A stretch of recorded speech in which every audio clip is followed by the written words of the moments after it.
Nous avons chacun une variété de personnes que nous appelons amis, sans tout à fait comprendre les configurations de ces relations. Alors, nous rencontrons généralement trois types de personnes. Le premier type est ceux que j'appellerai confidents. Alors, les confidents sont ces rares personnes à qui tu peux tout dire. C'est des personnes à qui tu peux parler sans retenue. Leur amour pour toi n'est pas basé sur des conditions fugaces, des conditions qui peuvent changer. Ta beauté, ton argent ou ta situation sociale. Ils t'aiment d'un amour inconditionnel. Que tu aies de l'argent ou pas, ces gens seront là pour toi. Que tu perdes une jambe ou que tu sois atteint d'une maladie incurable, ces gens ne te tourneront pas le dos. Ils te visiteraient en prison et prendraient soin de tes enfants si tu perdais la vie. C'est les gens qui, peu importe le méfait ou l'infraction commise, te défendront en public pour te bombarder en privé. Tu ne peux pas être David sans avoir ton Jonathan. Heureux l'homme qui peut en avoir deux ou trois, c'est rare. Nous avons tous des gens à qui nous transmettons une forme de connaissance. Mais à force de toujours le faire, on devient dépouillé.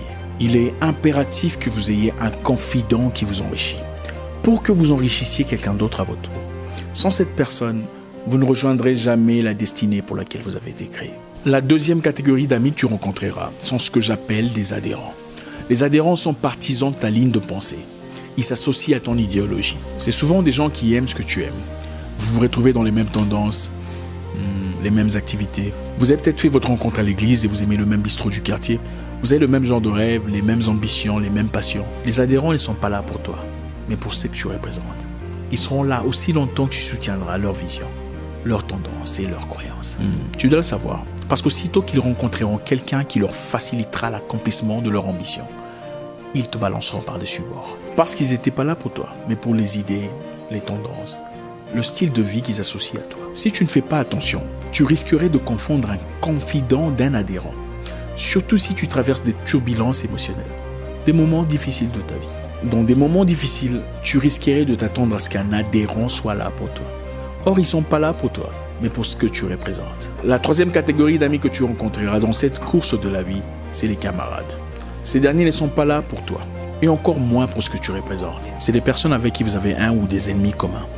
Vous détestez les mêmes histoires, haïssez le même président, méprisez les mêmes tendances, traversez les mêmes difficultés. Des personnes à qui on est lié par une familiarité d'activité. Ils ne sont pas là pour toi, mais pour ce à quoi tu t'opposes. La camaraderie peut créer un bon ménage entre des personnes complètement étrangères. Ils s'associeront à toi pour combattre un ennemi plus fort. Ne sois pas surpris de voir partir tes camarades et tes adhérents. Ne sois pas surpris que leur réaction à ton rêve n'est pas celle à quoi tu t'attendais. Parce qu'en réalité, ils n'étaient jamais là pour toi. Alors fais attention à qui tu parles de tes rêves. Si tu en parles aux adhérents, ils se serviront de tes idées pour accomplir ton rêve à ta place. Si tu en parles à tes camarades, ils ne te soutiendront pas parce qu'ils n'avaient jamais été là pour tes ambitions. Si tu as des personnes à qui tu peux vraiment t'ouvrir, tu as beaucoup de chance. Laisse-moi te dire comment reconnaître ces personnes. Elles pleureront avec toi lorsque tu pleureras et se réjouiront avec toi quand tu seras dans la joie.